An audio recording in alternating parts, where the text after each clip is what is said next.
estamos aqui hoje numa reunião, webinar, do IBRAC, Instituto Brasileiro de Concorrência, Comércio Internacional, e Consumo.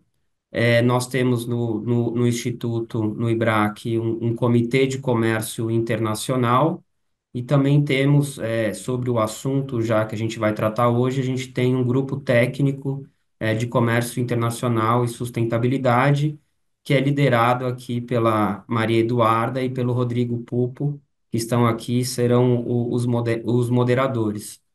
Só queria destacar que a gente, né, no âmbito do IBRAC, essa questão da interação de sustentabilidade e comércio internacional já vem sendo discutida há um tempo aí já, né, pelo menos aí há uns 5 anos, desde que aí surgiram essas questões, na legislação da União Europeia, né?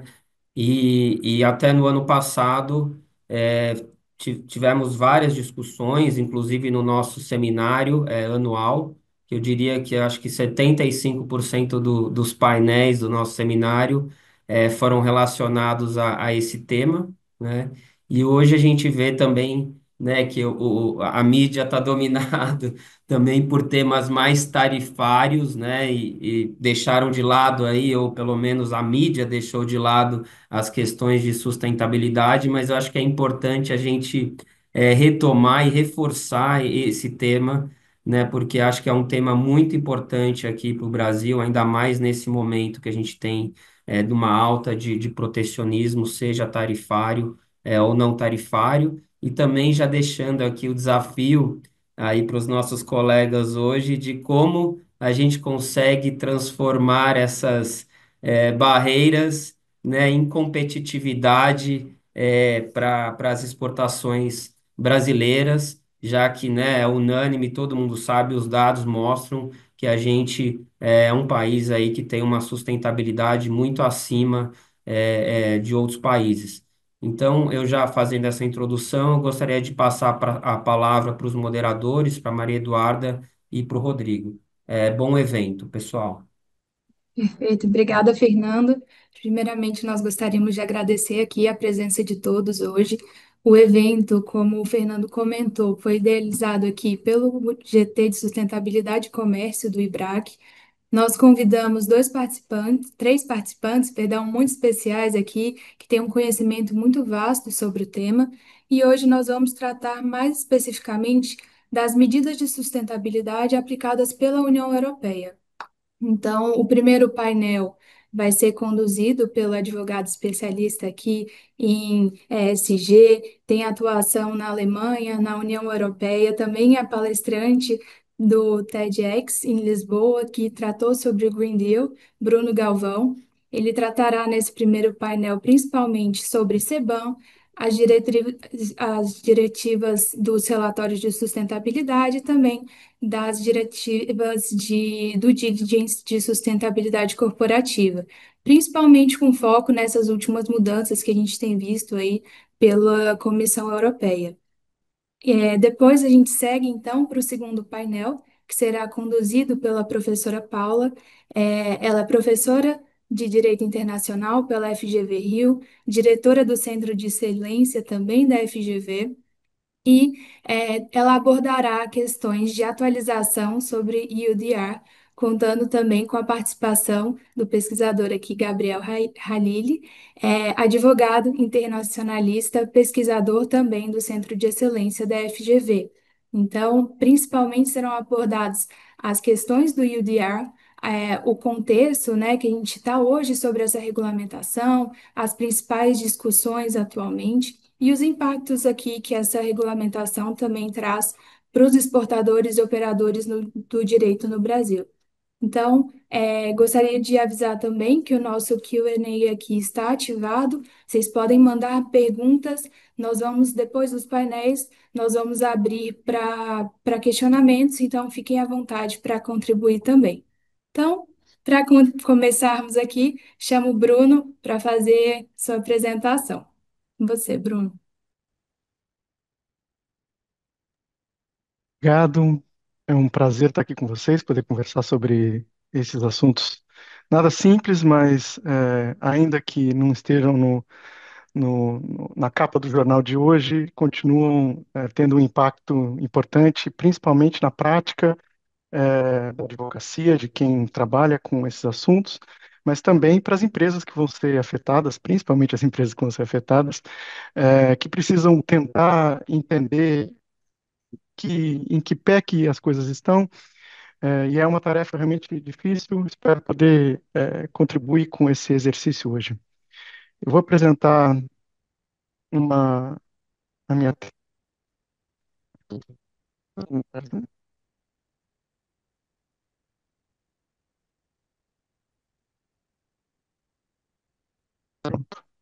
Bom, a sopa de letrinhas que a gente tem hoje para conversar são, além do UDR, que depois vai ser discutido no segundo painel. O CSRD é um relatório, é a Diretiva de Relatório e Sustentabilidade, CS3D é a Diretiva de Direitos Humanos, e o CBAM é relacionado a créditos de carbono, vamos chamar assim, mas não são simplesmente créditos, mas a fiscalização de carbono na aduana ou na fronteira. Só para contextualizar, onde eu trabalho, o que a gente faz. Eu trabalho no escritório alemão, mas com uma especialidade dentro da União Europeia como um todo, e regulatório é a nossa área de atuação, que transpassa desde comércio internacional, licitação, ESG principalmente, concorrencial, e a gente tem aí uma área de atuação bem profícua dentro desse quadrado que a gente nos encaixou, que realmente é direito regulatório, e o ESG ele é transversal em todas as discussões de comércio internacional e concorrencial, compliance, e essa é a nossa atuação não só na Alemanha, mas na Europa. Vou tentar falar um pouquinho, bem rápido, sobre o contexto, o que significa essas diretivas, o que é o impacto direto e indireto para o Brasil. Falando da diretiva de relatório, ela exige que as empresas que estão dentro do escopo apresentem informações regulares sobre suas atividades, mas também sobre as atividades dos seus fornecedores. Estou falando aqui da regra que já foi aprovada e que está em vigor, né? Então, essa é a regra do jogo atual, por enquanto. Aqui, a diretiva de relatório exige que você apresente informações não só do seu fornecedor direto, mas também do seu fornecedor indireto, e os setores que são abrangidos por essa diretiva são diversos, são todos. A discussão aqui não é muito de escopo de atividade, mas sim de tamanho de empresa. As empresas que são brasileiras, que são afetadas diretamente, são aquelas que faturarem depois assim, tem thresholds aí, né? Tem fases, né? Começa com 2,5 bilhões e chega até 450 milhões de euros, e daí estaciona nessa fase, nessa trincheira aí de empresas, que tem empresas aí com faturamento de 450 milhões de euros dentro da União Europeia. Essas são as empresas que vão ter que diretamente apresentar o seu relatório de sustentabilidade na União Europeia. O impacto indireto são todas aquelas que participam das cadeias de fornecimento das empresas europeias afetadas. Aqui, ainda que você não tenha a obrigação regulatória de cumprimento, você tem um impacto prático dentro da sua atividade de ter que levantar um sem número de informações para apresentar isso para o seu comprador europeu, que daí ele vai se valer dessas informações e prestar, sim, o seu relatório de sustentabilidade. A gente tem visto empresas exigindo muita informação, empresas europeias, às vezes até mais do que a diretiva exige, e esse over-compliance é uma prática que se percebe não só nessa, mas principalmente na Diretiva de Direitos Humanos, na CS3D, também no UDR, é uma prática relativamente recorrente de buscar evitar o máximo de risco possível e exigir não só informação em excesso, mas também que se assine diversas declarações de cumprimento, de que a empresa está conforme as regras. Essa diretiva, basicamente, então, é uma diretiva de relatório. Ela tem aí a pretensão de de trazer um panorama de impacto, de sustentabilidade da atividade e também da cadeia de valor, né? Cadeia de fornecimento direta e indireta. Já a diretiva Acesso 3D, ela busca ir um passo à frente. Ela não é só mais uma apresentação de informações, mas de realmente identificar e mitigar riscos a direitos humanos e ao meio ambiente, mas principalmente direitos humanos, aqui direitos fundamentais de proteção ao trabalho, de se evitar trabalho análogo a escravo, trabalho infantil e afins. Aqui o setor também é abrangente, atingido. A gente também divide quem está dentro e quem não está dentro pelo tamanho da empresa. E eu acho que aqui também o impacto indireto para as empresas brasileiras são aquelas que têm um faturamento de 450 milhões de euros dentro da Europa, e o indireto é a mesma coisa, quer dizer, empresas que participam de cadeias de empresas, de grandes empresas europeias, vão aqui não só precisar levantar informações, mas vão ter que se adequar ou se ajustar a políticas de direitos humanos das empresas europeias. Então, é uma exigência ainda maior, não só de informação, mas de adequação até das atividades. E a ideia aqui é fazer com que a empresa europeia se engaje dentro da cadeia e tente buscar resolver os potenciais danos a direitos humanos que ela levantou. CBAM já sai um pouco da ideia de fiscalização, de cadeias de fornecimento, mas é uma prática da União Europeia de mudar um pouco a lógica do seu próprio mercado de carbono. Até antes do CBAM, a ideia da União Europeia era ter um mercado de carbono que exige pagamento para emissão interna, eu estou falando aqui do mercado regulado interno, mas muitas empresas ou muitas atividades, muitos setores, tinham aí permissões gratuitas de emissão, porque a preocupação da União Europeia era evitar o tal do carbon leakage, você evitar que empresas de emissão intensiva ou de importância para a União Europeia fugissem da União Europeia, fossem produzir em outro lugar que não tivesse as exigências que a União Europeia tem, e com isso evitando aí ter que pagar para emitir CO2. A primeira ideia foi, vamos então dar emissões, né, permissões de emissão gratuitas para esses setores. O que se percebeu é que essa lógica não reduziu de maneira satisfatória as emissões, então as metas não foram tão bem cumpridas assim. Então, para tentar evitar o carbon leakage, se criou o CBAM, que é a cobrança de emissão de CO2 embutidos em produtos específicos, aqui o escopo é fechado, que entrarem na União Europeia. Então, se você produzir aço, cimento, ferro, fora da União Europeia, você tem que calcular quanto que você emitiu de CO2, avisar isso para o importador e o importador vai pagar uma taxa CBAM para que esse produto entre. O valor dessa taxa vai variar conforme o valor da própria permissão do mercado regulado europeu. Então, não tem muito como fugir. Se você ficar na Europa, você paga dentro do mercado regulado. Se você produzir fora, você paga pelo CBAM. Essa é basicamente a ideia do CBAM e os setores, como eu disse, são específicos. Siderurgia tem um impacto aqui considerável, e eu acho que é o mais importante para a exportação brasileira, porque a gente não exporta fertilizante, pelo contrário, e também não tem aí um grande impacto em cimento, enfim, são esses os setores mais relevantes.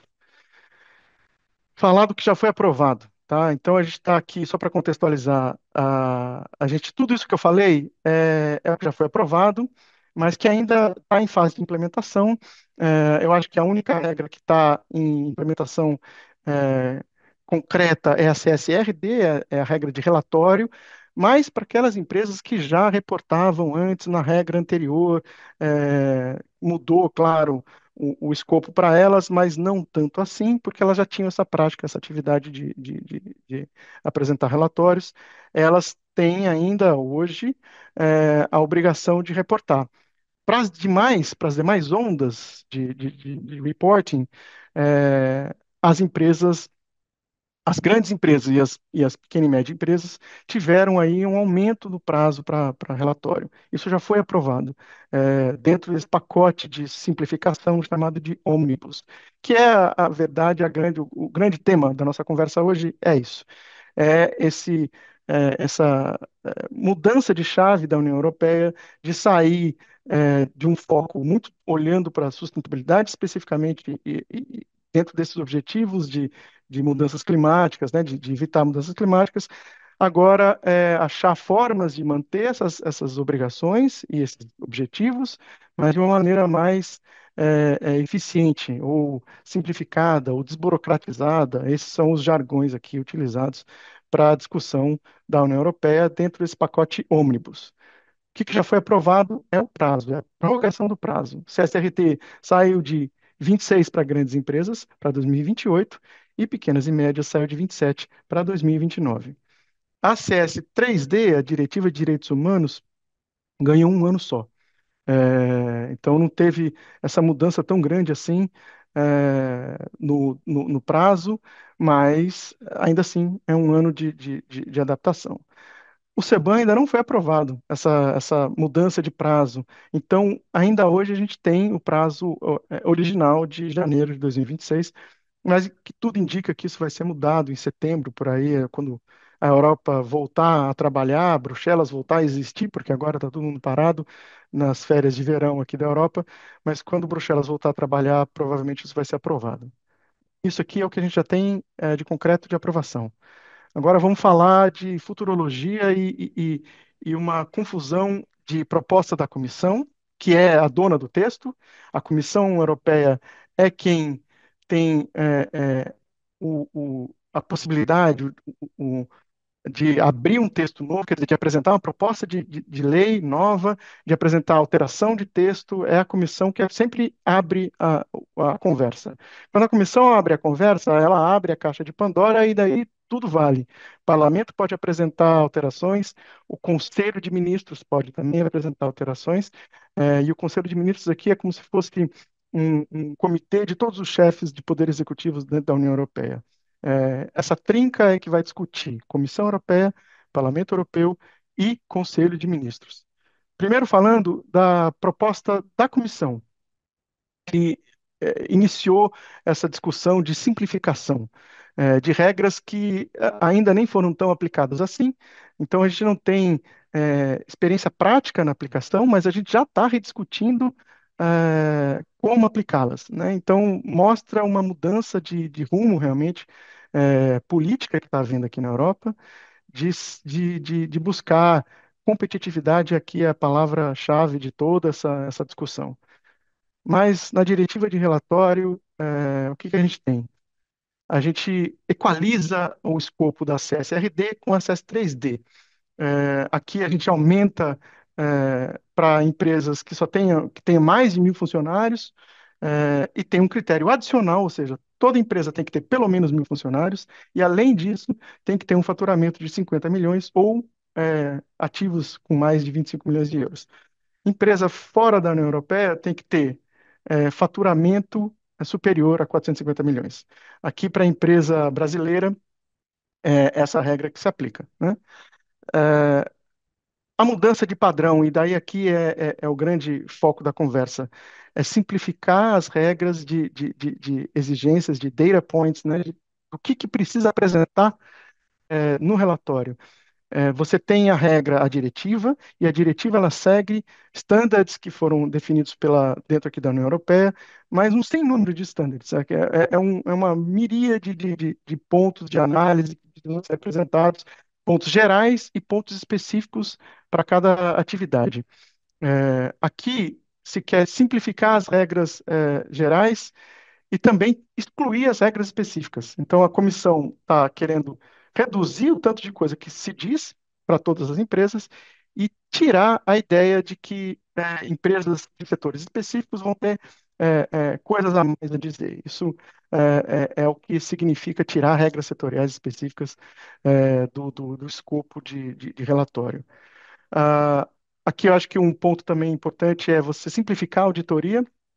Porque no começo se começa com uma auditoria simples e depois essa auditoria passa para que eles exigem de garantias razoáveis, né, para um auditor independente. Então, esse auditor não vai só dar limited assurances, mas reasonable assurances. E isso significa que a auditoria vai ter que ir mais a fundo e entender, caso a caso, aquela cadeia específica, daquela empresa específica, para poder fazer a sua auditoria.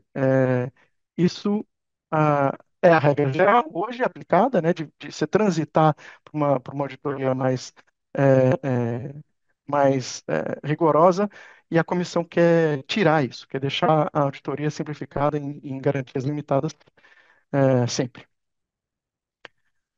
Outro ponto fundamental é você não precisar mais fazer um relatório do seu fornecedor indireto, ou seja, o fornecedor indireto acaba sendo dentro do escopo só quando tem situações concretas, específicas e conhecidas da empresa, e mesmo empresas dentro da cadeia de fornecimento direto, eh, você exige uma informação robusta para aquelas empresas que forem acima de 1.000 funcionários. Empresas que tiverem abaixo de 1.000 funcionários, você vai ter que exigir, você vai ter que pedir informações limitadas dentro de parâmetros que são definidos que serão definidos pela comissão. Dentro aí de informações que são comuns dentro do setor. Então, se percebe que o fornecedor indireto que não for dentro do escopo, né, empresa que não tiver dentro do escopo, acaba tendo aí um impacto menor, porque nem tem a responsabilidade direta e nem tem a exigência de apresentar muita informação, porque são empresas abaixo de 1.000 funcionários que vai ter vamos chamar assim, um relatório reduzido de informações para preencher. Essa é a CSRD. Agora, para a Diretiva de Direitos Humanos. Qual que é a grande questão aqui? É focar também nos parceiros diretos, no fornecedor direto e limitar para o fornecedor indireto dentro de informações plausíveis, relevantes, se souberem de existência de casos concretos que acontecerem. Daí a empresa vai ter que se engajar também com o fornecedor indireto, mas isso é muito residual. A ideia é ficar no fornecedor direto. Tirar a obrigação de se encerrar a relação comercial. Hoje, a regra geral é você tem como última medida o fim do contrato, mas é uma obrigação caso não se consiga resolver de outra forma. Quer dizer, se chegar no ponto do fornecedor não agir, não mitigar, não reduzir o impacto, a empresa europeia tinha ou tem a obrigação de encerrar a relação comercial. A comissão quer tirar isso de fora. Outro impacto muito grande aqui é que hoje a regra é que todo ano a empresa tem que fazer uma autoanálise, olhar aqui para dentro do próprio sistema, entender como é que o sistema está operando, se funciona, se não funciona, e todo ano repensar, publicar relatórios de impacto, relatório de como é que o próprio sistema foi aplicado, quais foram os danos que houveram dentro da cadeia. Isso agora a comissão quer mudar isso e fazer com que essa avaliação aconteça a cada 5 anos, e não mais um ano. A grande questão aqui que eu vejo é sair um pouco de uma prevenção para ser um pouco mais reativo. Eu acho que essa é a sensação que me dá, de você só olhar para o fornecedor direto, né? Você reduz o limite da sua análise e você faz uma análise do sistema a cada 5 anos, para ver se dentro desses 5 anos teve algum problema ou não, e você reavalia. Isso não significa dizer que você não, que só em 5 em 5 anos é que você vai fiscalizar botar a sua due diligence para rodar, vamos chamar assim. Não, o sistema de due diligence ele é contínuo, mas é a análise desse sistema que vai ser mudada de 1 ano para 5 anos. Outra coisa que me chama muita atenção é retirar a possibilidade de responsabilidade civil dentro da diretiva e deixar isso a cargo dos países, para cada um dos Estados-membros definirem se vão ter uma responsabilização civil específica ou não. Outro ponto interessante é ver que a regra original exige um plano de atuação climático, né, um plano de metas climáticas alinhado com o Acordo de Paris, e exige o cumprimento específico desse plano, né, deixando ele realmente assim, o bicho com dentes, vamos chamar assim. Estão querendo tirar o dente do bicho, tirando a obrigação de cumprimento desse plano. O plano continua obrigatório, mas cumprir com as metas não é. Então, você exige um plano, mas você não exige tão veementemente assim que esse plano seja cumprido. Essa é a CS3D. O CBAM, eu acho que a grande diferença aqui para a empresa brasileira é, é, assim, burocracia, talvez, é dizer menos informações para menos gente, mas, sinceramente, eu acho que o grande exportador brasileiro vai continuar sendo afetado, seja com a regra original, seja com a regra nova. Essa regra aqui, como todas as outras, inclusive, elas querem resolver a vida da empresa europeia, quer simplificar, desburocratizar para a empresa europeia.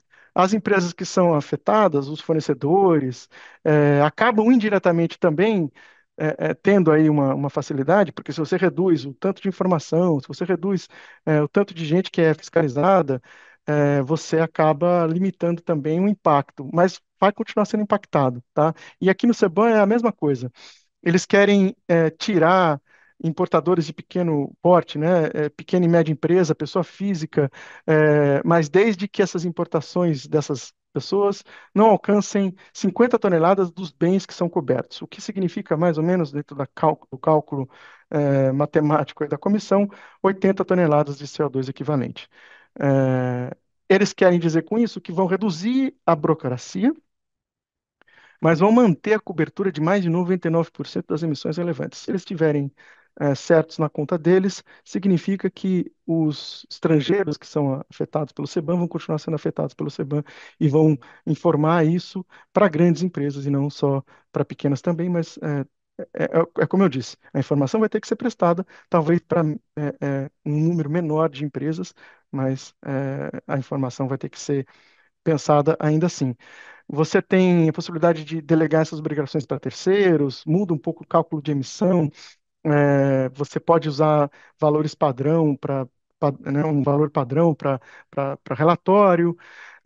Um ponto importante aqui, mas que também não é tão novidade assim, mas é você permitir que emissões já pagas fora da União Europeia podem ser offsetting, aí, fazer uma comprovação de pagamento, você reduz o tanto de CBAM que poderia ser pago. Continua sendo discutido pela comissão a possibilidade de revisão do escopo de 2026 para aumentar o tanto de produtos que são dentro do escopo. Sempre se pensa que o escopo do CBAM conversa um pouco com o escopo do próprio mercado regulado europeu. Então, quando a agropecuária europeia entrar no mercado regulado europeu, certamente a agropecuária internacional vai entrar no CBAM. Então, isso é uma coisa a ter no radar. Agora a gente vai falar um pouco do que o parlamento reagiu e do quanto que o Conselho de Ministros também reagiu. A gente tem proposta dos dois. É, é, Vou apresentar os números, vou apresentar as informações, depois fico à disposição para conversar. Se vocês ficarem perdidos, tudo bem, eu também estou. Eu acho que está todo mundo perdido, o parlamento está perdido, o conselho está perdido, a comissão certamente está perdida. Os partidos políticos dentro aqui da composição do Parlamento Europeu, o EPP é o de centro-direita, é o PPE, né? Porque EPP é em inglês. O Partido Popular Europeu, ele é composição da maioria do parlamento, e ele gostou da ideia do ônibus e disse: a gente tem que seguir mais do que não só, vamos cortar mais. Né? Eu acho que gostou da ideia de simplificar e quer simplificar ainda mais. Já os socialistas, democratas, centro-esquerda dizem que ônibus não é simplificação, mas sim desregulamentação. Sair de objetivos concretos para abrir mão ou deixar para frente ou deixar para trás, qual que seja, a preocupação com a mudança climática e com objetivos de justiça climática, inclusive. Os verdes também se opõem ao ônibus, por óbvio, também dizem que é uma desregulamentação e não uma simplificação, e que dá um sinal muito ruim para o mundo e também para os investidores. Os de extrema direita acham que não, que na verdade eles dizem que não só tem que cortar, mas tem que acabar com essas regras. Então, você vê que tem para todos os gostos, desde não querer o ônibus até querer que ele continue um pouco adiante, até querer que ele domine a própria conversa, né, e acabe com as regras. Mas isso é minoria. Eu acho que a maioria política aqui é favorável ao ônibus, mas agora a briga vai ser o quanto vai ser simplificado ou não, mas que vai ser simplificado, certamente vai. Quais são os destaques, né? O que que o Parlamento falou e o que que o Conselho de Ministros também falou? A gente teve um documento gigantesco do Parlamento Europeu, um relatório do Comitê Jurídico, que propôs textos diferentes do que a Comissão propôs, e o Conselho, agora no final de junho, também apresentou o que eles chamam de mandato para negociação. Porque, como a gente vai falar daqui um pouquinho para frente, depois de votado, vai começar o trílogo, a discussão interna dessas três entidades. Dentro da regra de relatório, dentro do CEBAN não tem muita discussão, tá? É a proposta que a comissão apresentou. Dentro do relatório, diretivo de relatório, tem uma diferença aqui no tamanho da empresa que vai ser afetada. O parlamento sugere aumentar ainda mais a régua, né, levantar ainda mais a régua e que a diretiva de relatório seja aplicada somente a empresas com mais de 3 mil funcionários e 450 milhões de faturamento, o que para a empresa brasileira não muda faturamento, mas para a europeia muda. Então, você reduz também o impacto indireto, né? Porque vão ser poucas empresas que vão demandar. De novo, exportador grande vai ser afetado. Talvez vão ter menos empresas europeias perguntando, mas empresas exportadoras grandes que certamente vão estar dentro do escopo da cadeia de fornecimento de grandes empresas europeias. Mas para a empresa europeia é significativa a mudança.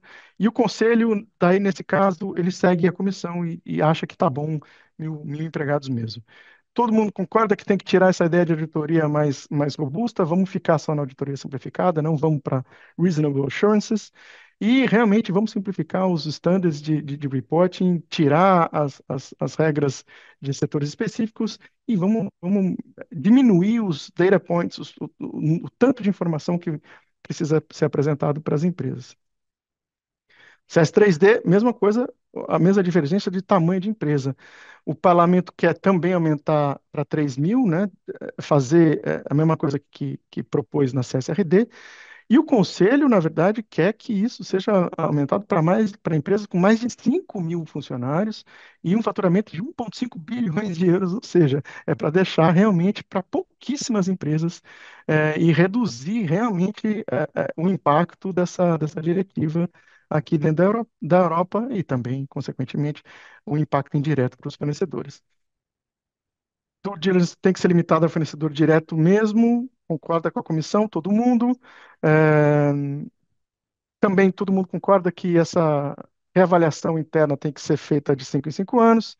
E a divergência aqui do plano climático é que o parlamento não quer nem que seja obrigação e o conselho mantém a obrigação, mas dá mais prazo ainda para que isso aconteça até 2031 e concorda com a comissão que não tem que obrigar o cumprimento. Que a gente tem para frente? A gente tem a expectativa de votação em 20, em novembro desse ano. Depois da votação, as discussões acontecem entre Conselho de Ministros e comissão, o tal trílogo, para todo mundo chegar num consenso, se possível. E a ideia da presidência futura da Bélgica é que isso acabe no primeiro trimestre do ano que vem, no máximo. Acho que era isso que eu tinha para falar como um desembestado. Fico à disposição para a gente conversar. E é isso. Obrigado. Perfeito. Bruno, muito obrigada por essa rica exposição aqui, por essas atualizações. Eu acho que com a iminência aí da aplicação desses mecanismos, nós, advogados, os operadores do direito, os exportadores, todo mundo tem que ficar bem atento, né? Então, foi muito bom. Obrigada pela participação. E sem perder muito tempo aqui, chamo a professora Paula Almeida para fazer a exposição sobre UDR e em seguida, Gabriel Halili. Muito obrigada, Maria Eduarda, pelo convite e a Fernando também. É um prazer estar aqui com vocês e trocar e conversar, né, sobre essas recentes atualizações e sobre os desafios que ainda subsistem. Então, cumprimento também o meu colega Rodrigo e o Bruno. Eu vou compartilhar aqui a minha tela. E essa apresentação de hoje, eu peço desculpas que está em inglês, mas a gente vai seguir aqui, evidentemente, em português, e a ideia é que eu faça a apresentação da primeira parte, depois que eu passe a palavra para o pesquisador Gabriel Halili, também do Centro de Direito Global e do Centro de Excelência Jean Monnet. Nós, então, no Centro de Direito Global e no Centro de Excelência Jean Monnet, temos mapeado o impacto da IUDR, da Norma Europeia contra Desmatamento, né, aqui no Brasil. E temos desenvolvido esse projeto aqui no Centro de Direito Global temos aí algumas frentes nesse centro, e aí vou pedir licença para falar um minutinho aqui do que a gente tem feito, né, das nossas atividades aqui relacionadas a esse tema em particular. E depois vou entrar especificamente no sumário da nossa apresentação, que vai buscar trazer os principais desafios, os desafios que já existiam no momento da concepção da norma e os desafios que subsistem mesmo após todas as tentativas de esclarecimento, né, e de simplificação. E algumas alternativas para potenciais resoluções de litígios. Essa pesquisa faz parte do âmbito de atuação do Centro de Direito Global, que é a ideia de trabalhar com temas de governança global e direito global, e trabalhando com métodos mistos. Então, especificamente com relação à pesquisa de UDR, nós usamos métodos quanti-qualitativos e entrevistamos muitos setores afetados, especificamente o setor do café e os representantes do governo aqui no Brasil que trabalham com o assunto e que, inclusive, trabalham com mecanismos de monitoramento, e autores privados que também trabalham com certificações. Então, essa pesquisa parte também de uma conversa com o setor privado e com o setor público. Temos algumas parcerias com órgãos internacionais e internacionais e temos alguns financiamentos também nacionais e internacionais. E essa pesquisa especificamente se enquadra na linha de pesquisa de mudanças climáticas e florestas, que é uma das atuações aqui do Centro de Direito Global. A pesquisa está disponível na nossa plataforma no momento em que nós iniciamos esse projeto.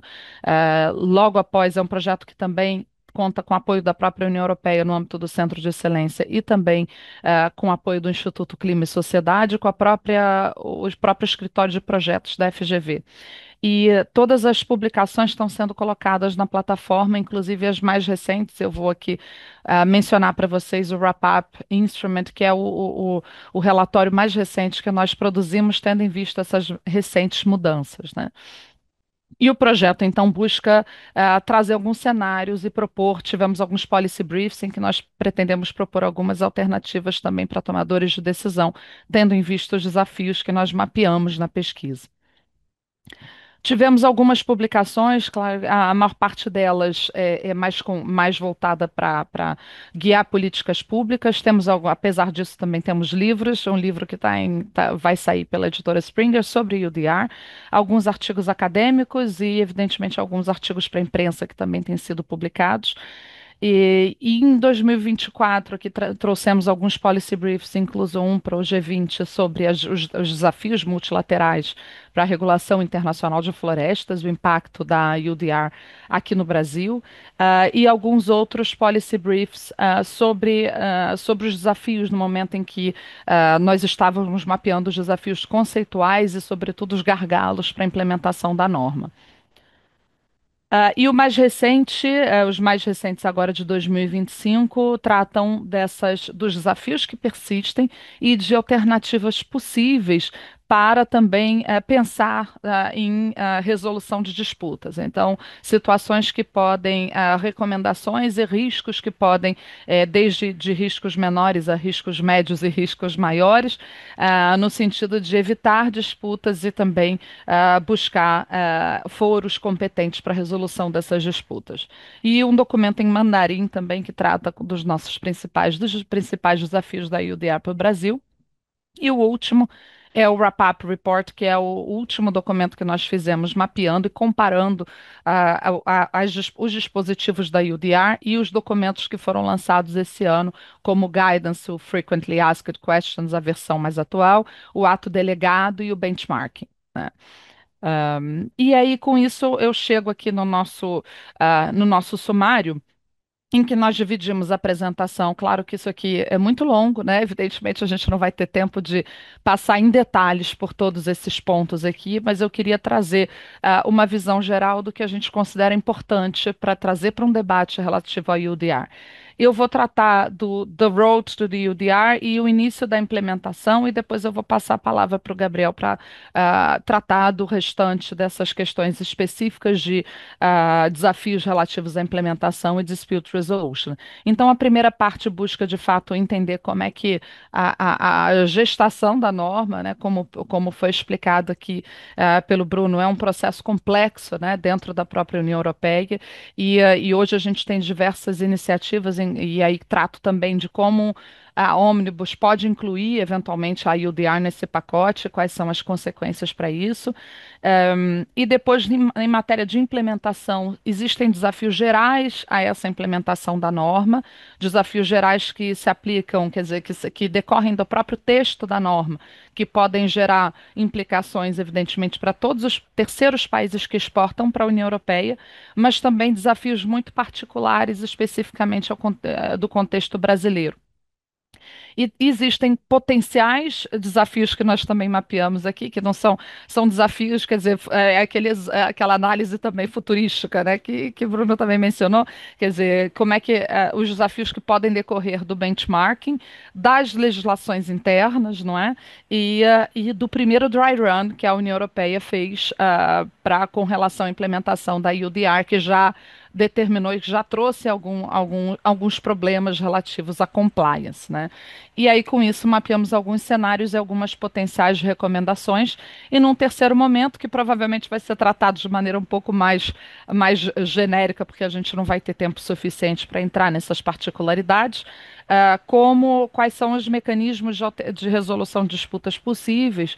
E aí, pensando não só nos casos, né, especificamente o DS 600, 593, quer dizer, os casos que já foram levados aos painéis da OMC, e o potencial de atuação do MPIA, mas também a possibilidade de que em contratos haja uma previsão de forma que se respeite, que se busque evitar litígios e que busque evitar responsabilização por parte dos exportadores brasileiros.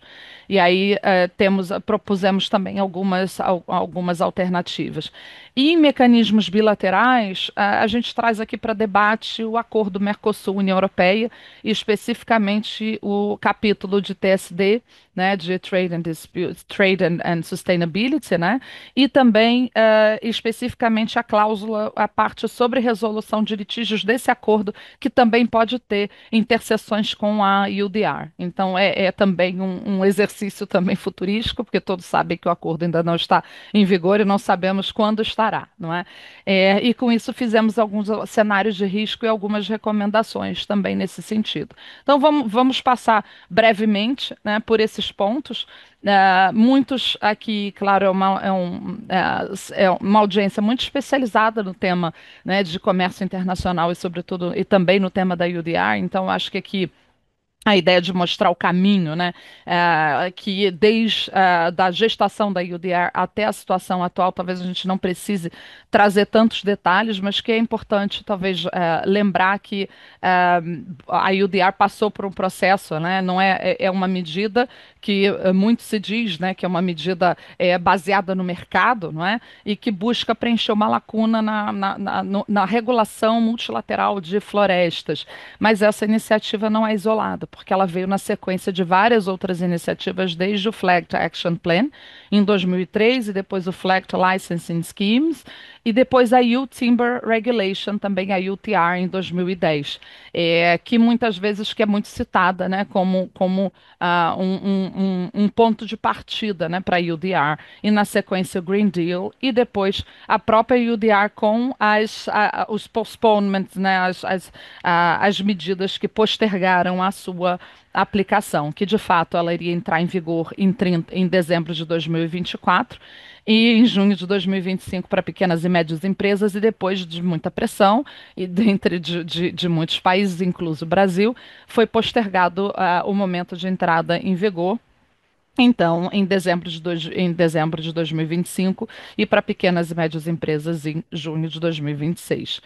E, muito genericamente, né, o que a norma traz é que ela estabelece que e aí o termo aí, evidentemente, tentamos resumir em alguns pontos principais, a questão de colocar e deixar disponível no mercado da União Europeia ou exportar para a União Europeia produtos relevantes, especificamente incluídos no escopo de aplicação da norma, como gado, como cacau, café, óleo de palma, borracha, soja e madeira. E esses produtos todos, evidentemente, existem algumas condições para que eles sejam aceitos, dentre as quais o fato de serem deforestation free, de estarem de acordo com a legislação, com a relevant legislation, e isso também houve uma especificação decorrente do último documento de atualização da União Europeia que delimitou especificamente o que seria essa relevant legislation, mas mesmo assim ainda deixa o termo vago, né? Ainda não temos uma definição clara exatamente do que seria, de quais normas estariam abarcadas aí. E também, evidentemente, a questão do due diligence statement, né? Então, também é uma condição bastante importante, porque essas atividades de due diligence vão incluir a coleta de informação, risk assessment e a mitigação de riscos. E a questão do benchmarking, né? Que isso vai variar de acordo com a categoria em que o país for classificado. Essas são as medidas aí, muito também brevemente, as medidas de simplificação que foram adotadas mais recentemente, alguns documentos novos, que são o segundo guidance e a quarta edição dos Frequently Asked Questions, para buscar justamente um esclarecimento, né, um detalhamento maior desse texto. O ato delegado, como vocês podem ver, e que veio acompanhado de uma consulta pública, que inclusive muitas autoridades brasileiras participaram dessa consulta, e busca expandir a lista, né, de produtos no anexo 1, e o sistema de benchmarking, não é? Que busca classificar os países de acordo com a categoria de risco, e também foi bastante criticado por conta da classificação que o Brasil obteve, não é? Como standard. E aí, com isso, e quais são, de fato, se existem, né, outras medidas? Então, é um processo ongoing, né, como todos nós sabemos. A gente tem mapeado cada um desses desafios, e cada um dessas medidas, mas é um processo que a gente sabe, a gente está acompanhando, e não existe, no caso dessa call for evidence, né, não existe ainda uma concretude, mas existe, a gente sabe que a União Europeia lançou a Omnibus Initiative, e talvez a ideia que a UDR possa ser incluída nesse pacote, né? Para além, né, da CSRD, a CSDDD, como já foi mencionado aqui. É, e e foi lançado em junho, não é, esse processo, essa iniciativa, com o objetivo, então, de trazer aqui algumas simplificações, de trazer algumas medidas também aplicáveis à UDR, né? E sobre a UDR, existiram 3 menções específicas à norma nesse documento, né? E buscam endereçar tópicos muito específicos, né? E vamos ver qual vai ser a sequência disso. Então, evidentemente, a gente está aí acompanhando esses desafios e essas mudanças. Na nossa pesquisa, nós focamos bastante nos desafios, né? Nos desafios relativos à conceituação da norma e nos desafios relacionados à implementação da norma, os gargalos muito técnicos relacionados a essa implementação.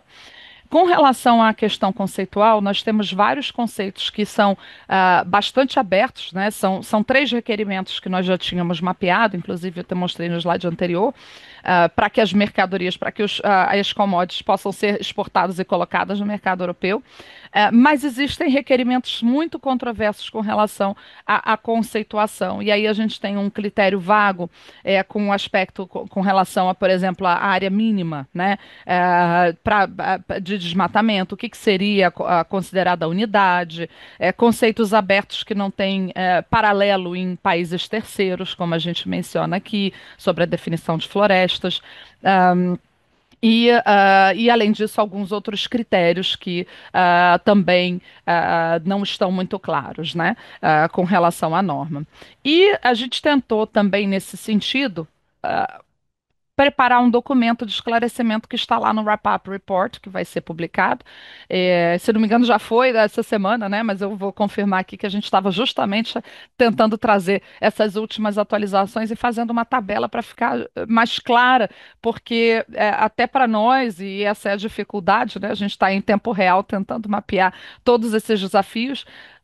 Não está claro em que medida o guidance e esses documentos que foram lançados mais recentemente conseguem preencher as lacunas dos documentos anteriores. Então, a gente tem a impressão de que houve uma tentativa de esclarecimento, mas ainda existem muitas falhas, no sentido de que existem informações redundantes, mas não existe um esclarecimento muito preciso do que deve ser de alguns elementos que a norma já deixava em aberto, né?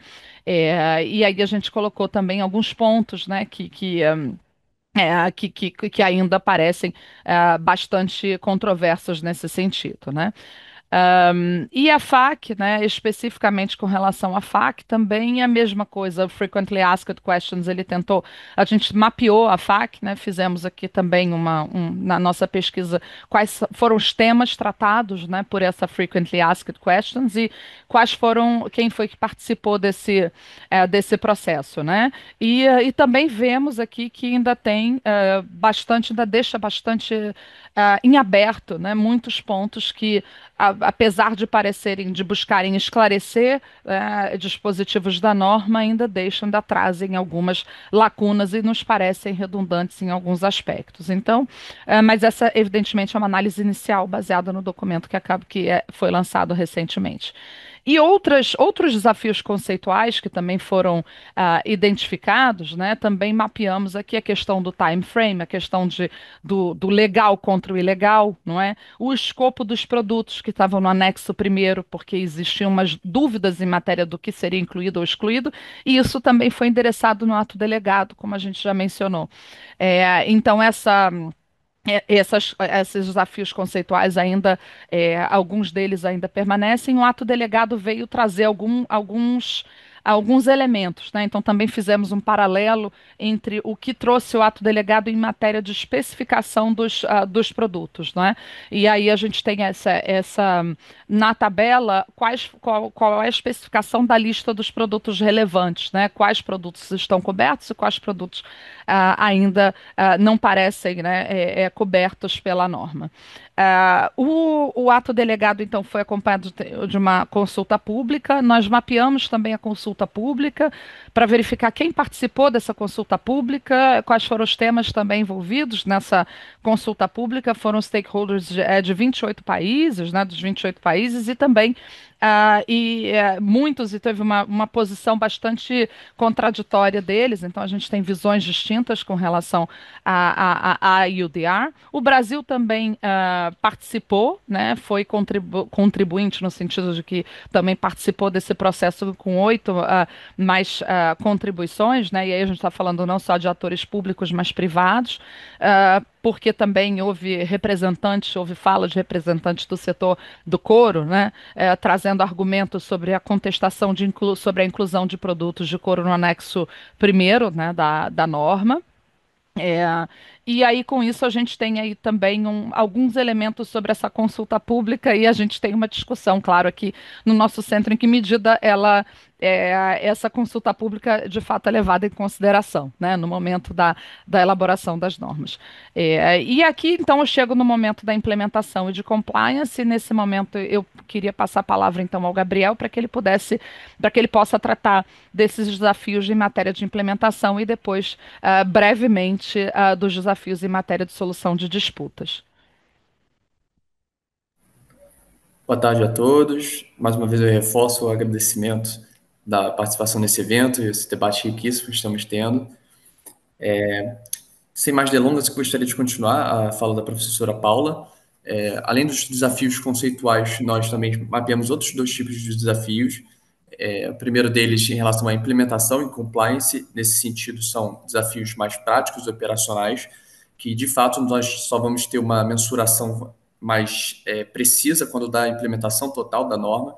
E nós dividimos em 4 tipos principais desafios que constatamos: de due diligence, no sentido do entendimento das normas e a capacidade de condução dessas atividades de diligência; a compliance com a legislação relevante nacional, tanto no sentido de identificar a principal legislação nacional, mas também a forma de comprovação, como ela pode ser interpretada pelas autoridades competentes na União Europeia; monitoramento, ao passo que se utiliza instrumentos de monitoramento e toda essa cadeia de informação que se deve ter desde da origem do produto até a inserção na União Europeia; e, por fim, o sistema de informação, que é o sistema utilizado pela União Europeia para fazer o upload de documentos due diligence. No caso, tem algumas limitações técnicas, como, por exemplo, formato de arquivo e tamanho de arquivo, que podem ser limitações que acabam não tendo tanta compatibilidade entre diferentes sistemas utilizados.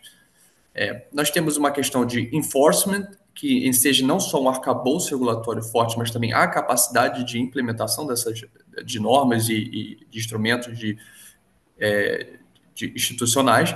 Temos uma relação com as autoridades competentes, no caso da União Europeia, no sentido de que, primeiramente, não temos definição de todas as autoridades competentes da parte da União Europeia, apesar de que os principais mercados já tenham indicado, mas também há uma discrepância nos tipos de autoridades competentes que temos na União Europeia. Por exemplo, nós temos indicações de entidades da Polícia Federal, do setor aduaneiro, da Receita Federal ou de algum órgão do Ministério do Meio Ambiente. Isso pode potencialmente gerar interpretações variadas que sejam um potencial port shopping, né? Uma diferença, uma prioridade de você exportar para um país que tem uma maior facilitação e interpretação da norma. Temos também uma questão de harmonização, uma vez que justamente essas interpretações elas podem variar entre si.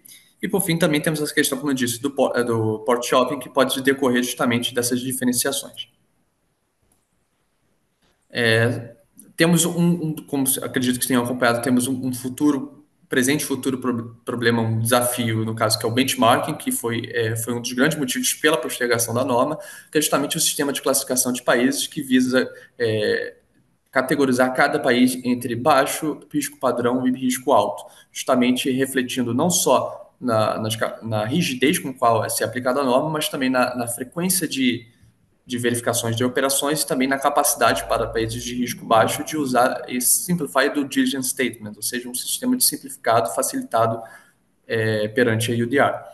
E a grande questão do benchmarking é que ele tem sido alvo de diversas críticas, primeiramente porque a metodologia principal dele para a classificação como de baixo risco é uma metodologia quantitativa baseada em dados da FAO, que tem sido criticados quanto à acurácia, legitimidade, atualização, a utilização de um critério absoluto que não considera diferentes dimensões e realidades entre países, mas também uma característica possivelmente complementar qualitativa, que pode ser um pouco discricionária, ao passo que a União Europeia ainda não definiu quais são exatamente e precisamente os parâmetros.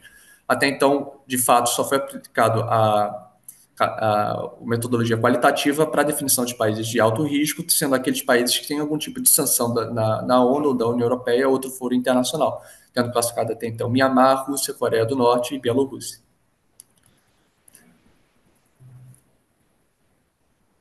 Como eu disse, tem algumas críticas com o benchmarking, e isso acabou levando a uma série de debates, não só uma reações internas de outros países, como foi o Brasil, teve um posicionamento bem rígido em relação a isso, mas também dentro da União Europeia, não só por países, mas do próprio legislativo, Parlamento Europeu. qual houve uma moção justamente criticando essas falhas técnicas em relação ao benchmark e solicitando um processo de reformulação e atualização da sua metodologia. Isso muito tem a ver com o que a professora Paula falou, desse novo Call for Evidence, que justamente visa uma simplificação, um pacote de simplificação de normas com foco mais ambiental, que justamente pode incluir a UDI. Inclusive, até então, como a consulta pública está em andamento, já tivemos algumas menções à UDI explicitamente, justamente no sentido de trazer não só uma revisão dessa categorização, mas também um aprofundamento metodológico a respeito. Temos também, além do lado da União Europeia, temos um reflexo aqui no Brasil, né, um andamento conjunto que podem representar riscos. Nós temos, primeiramente, a lei de reciprocidade econômica, que em caso de posicionamentos unilaterais, que muito tem se cogitado no caso, por exemplo, da UDR, o Brasil poderia recorrer a restrições a importações ou limitações, inclusive, a aspectos pactuados em contratos, que pode ser refletido potencialmente no acordo Mercosul-União Europeia. Então, isso tem sido uma pauta de debate tanto internamente, né, mas inclusive entre players privados. Nós temos também, como tem acompanhado, a questão desse projeto de lei relacionado à reformulação do licenciamento ambiental, que traz muito um caráter autodeclaratório, que é extremamente criticado por alguns stakeholders envolvidos com o EUDR, inclusive, como vamos falar mais à frente, o aspecto declaratório de alguns mecanismos aqui do Brasil tem sido uma das maiores limitações para aceitação da parte da União Europeia da nossa documentação. Então, ao passo que nós temos essa transformação do licenciamento ambiental, possivelmente teremos uma repercussão, uma interpretação mais rígida ou negativa do parte da União Europeia. Então, também pode significar um possível novo desafio nesse sentido.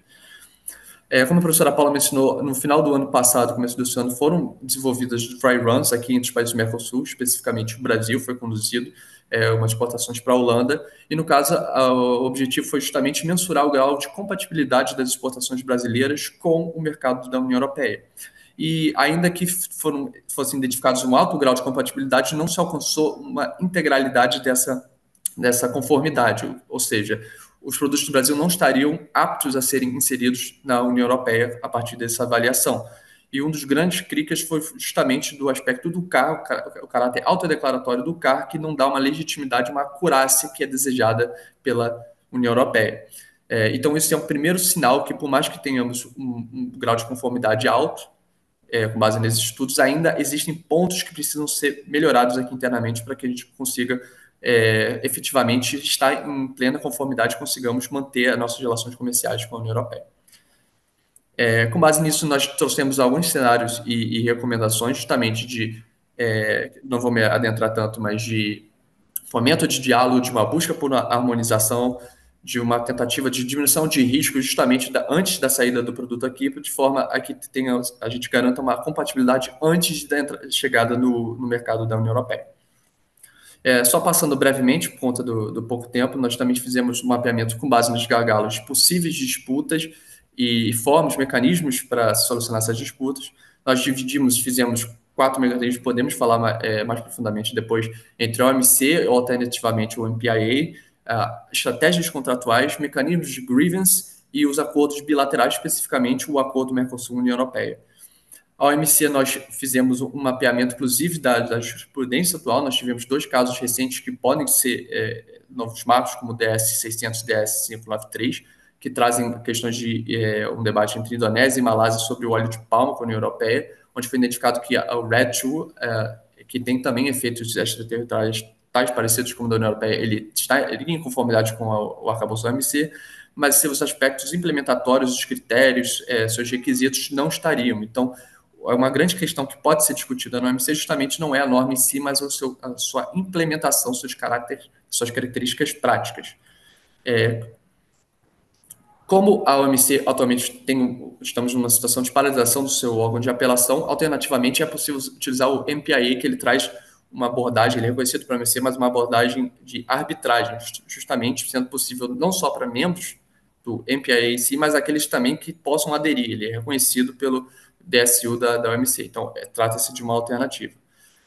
Em matéria contratual, existe uma série de estratégias de previsão de responsabilidade, de definição de foro que podem ser aderidas, no caso podemos discutir mais depois.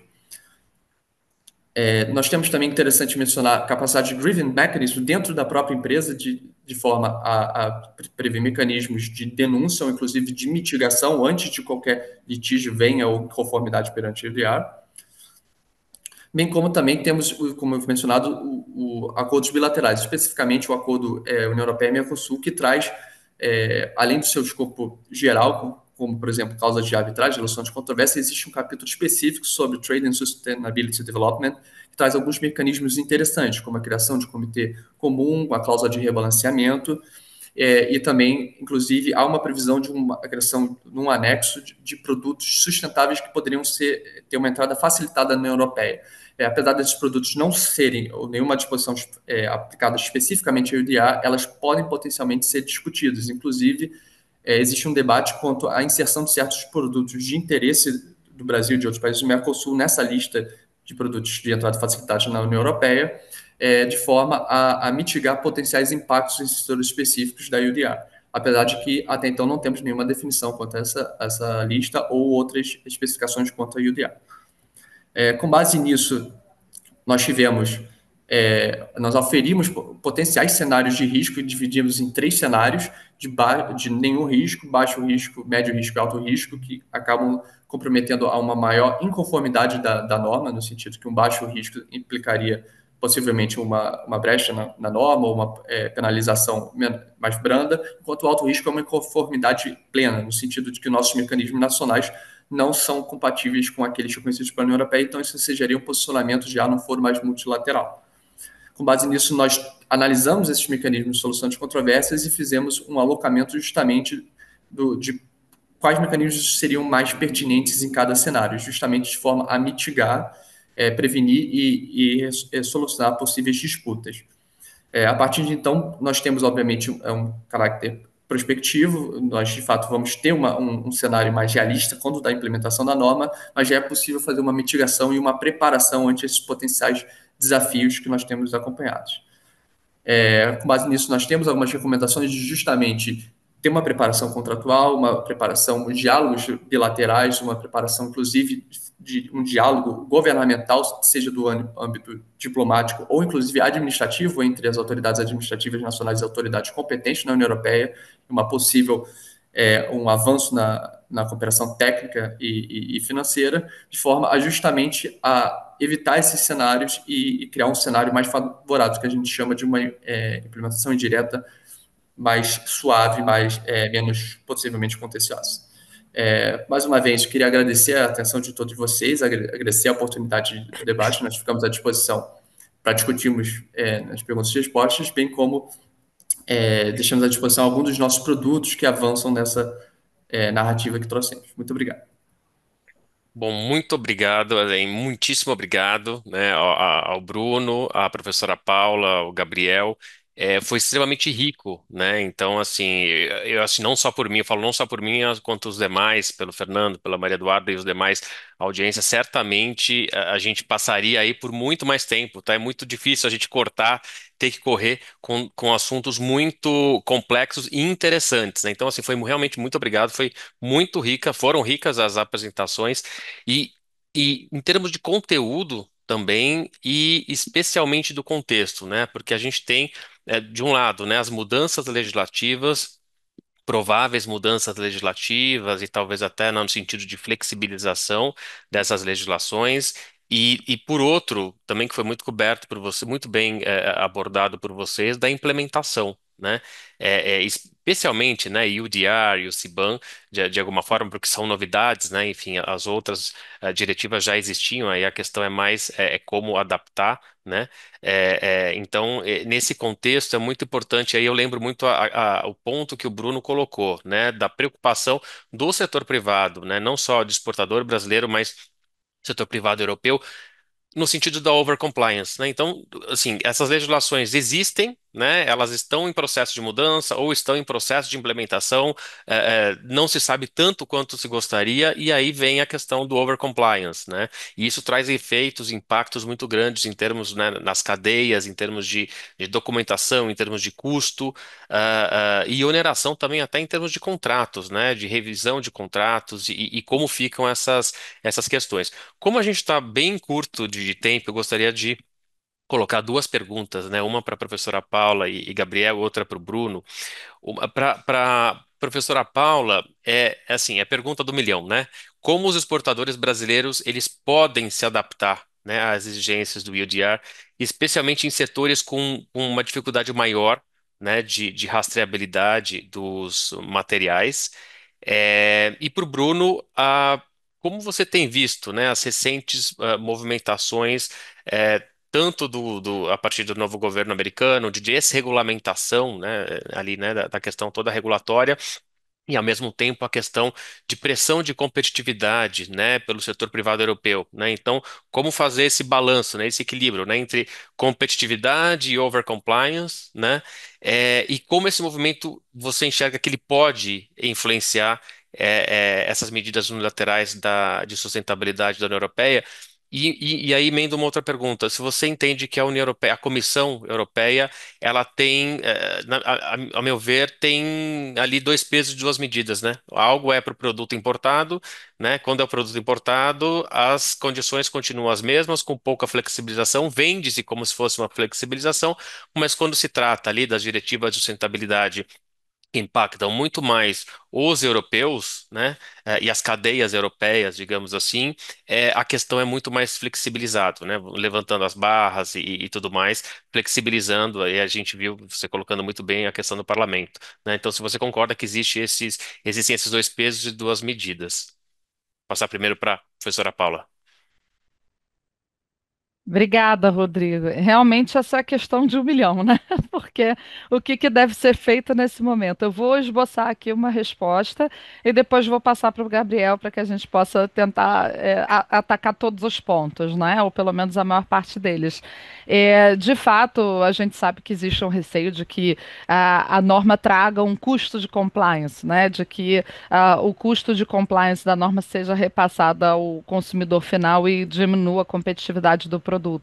E existem algumas iniciativas que a gente pensa que poderiam ser adotadas, quer dizer, essa adaptabilidade partiria de iniciativas que seriam públicas e privadas, né? O Brasil já tem tomado algumas iniciativas nesse sentido, no sentido de fortalecer alguns mecanismos públicos e gratuitos de monitoramento, como, por exemplo, a plataforma, né, Brasil Agro Mais Sustentável, né? Então, existe uma iniciativa, foi lançada recentemente, né, no final do ano passado, e tem sido discutida como um potencial medida. Existem alguns setores privados também, como o setor do café, que tem trabalhado com outras plataformas privadas, como acho que ele Veritas, né, se não me engano, para monitoramento. Então, acho que essa questão das iniciativas público-privadas em matéria de monitoramento e rastreabilidade poderiam auxiliar nesse processo, dando um suporte, de fato, governamental para preparar as entidades privadas para esses mercados, talvez com alguma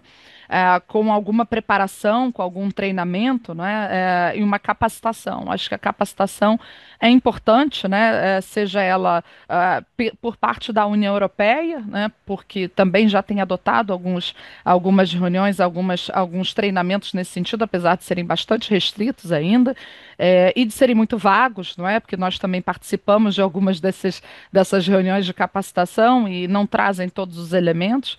Então, a capacitação e o treinamento é importante, seja da parte da União Europeia, seja também da parte do governo.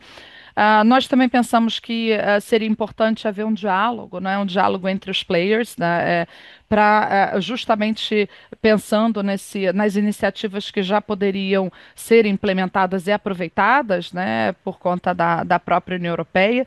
A discussão de fundos, acho que o Gabriel também pode comentar, o fundo de florestas também, eventualmente, que vai ser discutido mais à frente, que de repente poderia também contribuir para a capacitação e para trazer capacidade mesmo de adaptação, né?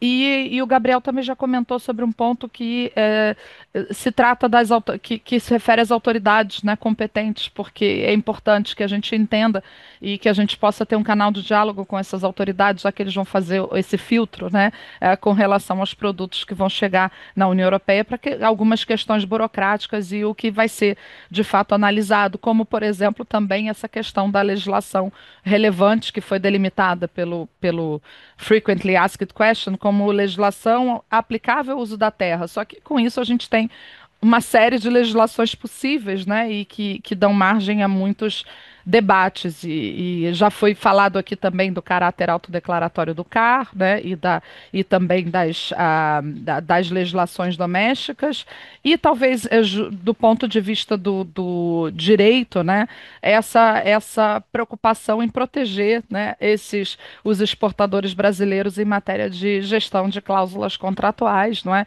Em prevendo direitos e obrigações muito claras a todos os que fazem parte dessa cadeia, né? Pensando também em implementar mecanismos de grievance, né? Dentro das próprias empresas, que isso é pouco também discutido, e a gente também tem, às vezes, não tem um acesso tão claro ao que foi efetivamente implementado e efetivo, né? Mas eu acho que existem várias medidas que podem ser adotadas para uma preparação melhor. Gabriel, passo a palavra a você. Obrigado, professor. Eu acredito que a professora Paula tenha abordado a maior parte dos pontos, porque realmente são medidas que ela envolvem tanto atuações privadas como públicas, há um diálogo, tanto internamente como diretamente com a União Europeia, e acredito, de forma complementar, dois pontos interessantes a destacar justamente esse engajamento direto com a União Europeia. Nós já temos aqui no âmbito do All-Invest um programa em Altamira, na região de Xingu, em Belém, justamente para uma capacitação em relação à EUDA. Por mais que seja uma iniciativa muito pontual, muito focada, ela pode ser expandida, inclusive ela pode gerar experiência, um aprendizado para algo mais robusto aqui no território nacional, inclusive que tem sido acompanhado com outros programas, como a professora Paula falou, do Agro Brasil Mais Sustentável, tem sido também uma plataforma que visa justamente a preparação do mercado brasileiro, não só perante a União Europeia, mas também para outros mercados exigentes, que tenham requerimentos exigentes para a entrada de produtos. E, além disso, a oportunidade de, nesse ano, com a COP30, no Brasil tomar uma dianteira, uma liderança, justamente nessa pauta de regulamentação multilateral de floresta, né, no sentido de trazer tanto o TFFF, que traz um fundo internacional para a proteção de floresta, mas também como o MOFI, que justamente visa regular essa questão de proteção de floresta de forma multilateral, o que pode ser uma boa medida justamente para mitigar essa falta de harmonização e de consenso internacional em relação a metodologias, conceitos, que são justamente um dos principais, né, como a professora Paula falou, esses conceptual challenges que a gente observa e que tem muito um reflexo justamente na parte de implementation, justamente na parte de compliance. Então, são alguns pontos que são relevantes, inclusive tem essa participação não só governamental, mas tem uma participação privada justamente com essa interação com o governo, interação com outros stakeholders da União Europeia, justamente para tentar criar um canal de diálogo que tem sido, que possivelmente vai ser um dos grandes mecanismos justamente para mitigar esses problemas, que pode ser também explorado no âmbito do acordo Mercosul-União Europeia. Muito obrigado. Excelente. Bom, minha vez de tentar te responder, Rodrigo. É, eu acho que a discussão de competitividade é a discussão na Europa hoje, é a discussão política hoje. É o que mudou o parlamento. O parlamento teve eleições relativamente recentes e a composição do parlamento foi alterada, e isso teve uma pressão na comissão. A comissão teve um- uma continuidade na presidência, mas uma mudança no discurso. Antes era a comissão do Green Deal, agora é a comissão de atividades verdes, né? Você começa a botar mais atividades econômicas verdes, ou seja, você traz para foco do discurso que a atividade econômica tem um peso importante para ser repensado dentro desse plano de sustentabilidade. Eu acho que a Europa ainda continua tendo uma preocupação climática grande. Verão a verão, a gente vê os impactos, inclusive na própria Europa, das mudanças climáticas. Eu não acho que essa conversa vai deixar de existir, mas ela com certeza está sendo pautada por uma outra medida ou por uma outra preocupação, uma preocupação talvez mais palpável, urgente, imediata, porque está custando mais comprar coisa na Europa. A inflação, que fazia muito tempo que não existia na Alemanha, por exemplo, onde eu moro, ela existe. E isso tem impactos concretos, cotidianos, e isso influencia certamente a discussão política. A conversa sobre competitividade foi que trouxe o tal ônibus, né? Que vem aí teve um relatório do Draghi Report, né? Foi um relatório que Uhum. todo mundo que acompanha ouve, que o Draghi Report falou da competitividade, da necessidade de simplificação. Ele fala bem en passant da necessidade de modificação de regras. Ele não é tão direto assim, mas ainda assim foi usado como o bode expiatório, ou seja, como a tábua de salvação dessa conversa de simplificação para que isso seja implementado. E foi. A comissão apresentou realmente uma mudança para a simplificação. E agora a discussão já está posta, a questão é saber em que medida isso vai ser, é, o quanto de simplificação vai ser desregulamentação de fato, ou quanto é desburocratização.